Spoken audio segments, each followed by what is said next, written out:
Welcome back to Lesson 2 of the Value Investing Bootcamp, in which I will tell you why you are probably better off investing your own money instead of having an advisor do it for you, since what is good for your advisor may not necessarily be good for you.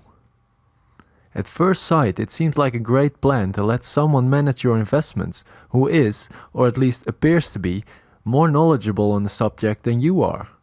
Unfortunately, an advisor is not really interested in making you a lot of money. He is interested in making a lot of money for himself. As you can see, this is a structural conflict of interest. The fact is that an advisor earns a commission for every trade that is made.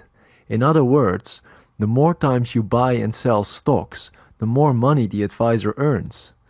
Whether you are making money or losing money has no impact on the compensation of the advisor. Therefore, there is a bias towards frequent trading and not necessarily profitable trading. Advisors simply get paid for what they do, not how well they do it. There are stories of advisors who knew nothing about stocks whatsoever. They were simply salesmen trying to earn their commissions by getting clients to buy and sell as often as possible, completely ignoring the consequences for the hard-earned savings of their clients. The way advisors often play this game is by telling their clients that they have to protect their portfolio from significant losses by buying a diverse set of stocks, thereby scaring clients into over-diversification of their portfolio, which means a lot of trades have to be made in order to purchase all these stocks, which in turn means a lot of commission for the advisor and a lot of transaction costs and fees for you. In a later lesson, we will see that minor diversification is often sufficient to spread the risk of your portfolio, as long as you know what you're doing. Of course, not all advisors are evil, but it is important to be aware of the fact that the incentives of the advisor, which are fees and commissions based on the amount of assets under management and the amount of trades being made, are not aligned with the thing you want: good returns on investment. However, even if you would have the luck to find a completely honest advisor who really does try to earn you money, there are still many reasons why you might be better off without him. Why? Because most advisors, as well as the majority of professional fund managers for that matter, only manage to earn mediocre returns at best, not the mind-boggling returns most value investors are able to earn. The cause of this is a short-term, relative performance orientation. Let me explain. Because clients continuously want to know how their investments are doing, advisors have to share the performance data with their clients every year, every quarter, or sometimes even every month. And at the end of every period, clients want to see a nice profit, or they might switch to a different advisor. This creates an immense pressure on the advisor to show a positive result every single time, which creates a dangerous short-term orientation. Remember from lesson 1 that short-term price movements are impossible to predict. Therefore, the investment strategies of the advisors have to be largely based on luck, hoping that prices rise because someone is willing to pay more for the same stock, rather than because the underlying company is actually creating value. This obsession with showing short-term profits also causes them to lose sight of the downside risk. Besides the short-term orientation, the focus lies on relative rather than absolute performance. This means that the results of the advisor's investments are compared to an index, like the Dow Jones Index or the S&P 500. The goal is to beat the market, or in regular English, earn a higher return than the overall stock market. While this is an admirable goal, trying to beat the market in the short run might cost you dearly in the long run. And thanks to the power of compounding, which we briefly discussed in the previous lesson, we know that the long run is where the real money is made. Comparing your returns, or the returns of an advisor, to the returns of the stock market reinforces the short-term orientation and is therefore counterproductive. But besides comparing themselves to the overall market, advisors also compare themselves with other advisors, which creates an environment in which everyone is copying everyone else because they are afraid to stand out from the crowd when things go wrong. There is safety in consensus.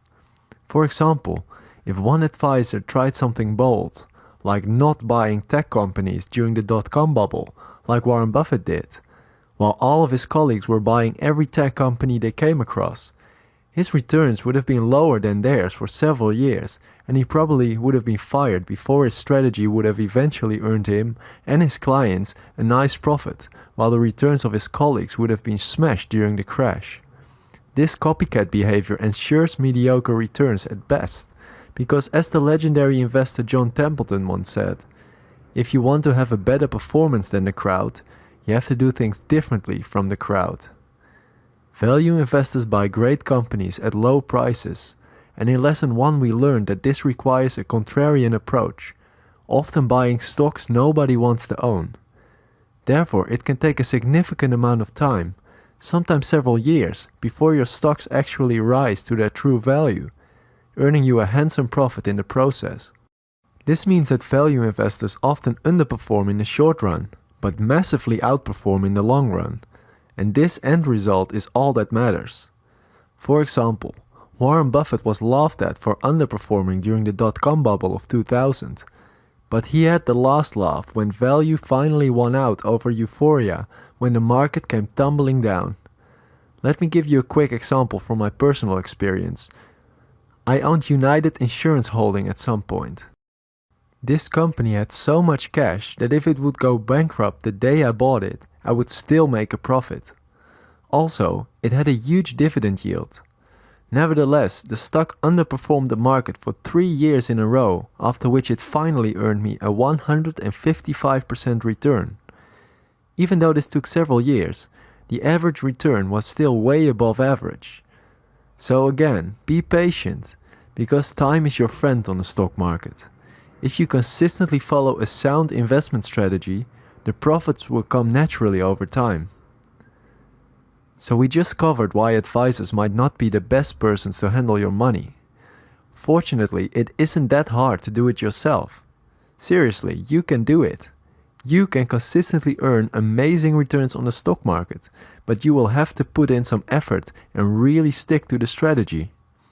Peter Lynch said, "Everyone has the brainpower to make money in stocks. Not everyone has the stomach." The fact that you are following this course already indicates that you are interested in learning how to invest your own money. Perfect, because that is exactly what you will be able to do at the end of this course. All you really need are 3 things: a brokerage account, some money, and an investment strategy that works. A brokerage account is nothing more than a fancy word for a special type of bank account from which you can buy and sell stocks. I highly recommend Interactive Brokers, and it's not just me. The highly respected financial magazine Barron's rated them #1 broker for 3 consecutive years now. Interactive Brokers offers great service, many advanced functionalities, a huge selection of stocks to choose from, and relatively low transaction costs. Still, do some research of your own before making a decision. In Lesson 4, we'll talk about the ideal amount of money you should invest. If you are still a bit hesitant to invest with real money, there are many ways to practice investing with virtual money. I highly recommend this to every beginning investor. The service I prefer for this is Google Finance. To open a virtual portfolio, go to finance.google.com. Search for a company or ticker symbol. Now, in the top right corner you can click Add to Portfolio. If you click Add Transaction Data, you can even input a purchase price and amount of stocks. This allows you to track the performance of the stock and the returns it generates for you. It is like real investing, but with 0 risk involved. It is totally free and virtual. However, you learn a lot from it.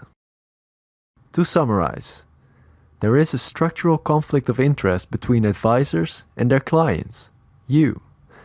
Advisors are primarily seeking to maximize commissions and fees. Advisors focus on frequent rather than on profitable trading. You should probably avoid even honest advisors because they tend to earn you only mediocre returns. The cause of this is a short-term relative performance orientation. Value investors regularly underperform in the short run but come out as the clear winners in the long run. You don't need an advisor because you can quite easily do it yourself. You can practice investing with 0 risk involved by opening a virtual portfolio. In the next lesson, you'll learn why most investors lose money on the stock market. This is crucial information because avoiding where others go wrong is one of the most important steps in achieving investment success.